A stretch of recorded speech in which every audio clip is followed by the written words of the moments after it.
शुभारंभ है सोमनाथ स्वाभिमान पर्व यात्रा। देवगढ़ जिला प्रशासन पक्षर बालीरोई नूतन बसस्टाण्ड ठारे राज्य सरकार सोमनाथ स्वाभिमान पर्व यात्रार शुभारंभ हो जाइछि।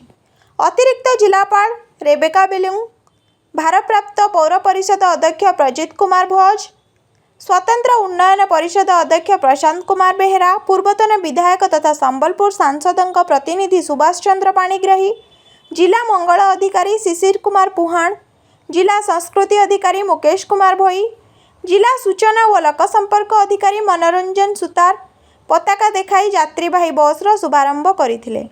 एही योजन 3टी ब्लॉक और पौर परिषदरु 9 जन महिला और 21 जन पुरुषों को मिसाई समुदाय 30 जन यात्री भुवनेश्वर अभिमुखे यात्रा करिसेंती। यात्री माने भुवनेश्वर स्वतंत्र ट्रेन जोगे सोमनाथ यात्रा करिवे। अतिरिक्त जिलापाल यात्रींकर सफल यात्रा कामना करथिले। यात्री मानकु सुरक्षित नेबा पई जिला प्रशासन पक्षरु एस्कॉर्ट अधिकारी भावे अतिरिक्त तहसीलदार दयाल ओम प्रकाश साहू सेमानंको यात्रा कराइछंती। सरकार योजना आम देवगढ़ जिलूर 30 जन तीर्थयात्री सोमनाथ दर्शन पर जाऊँ।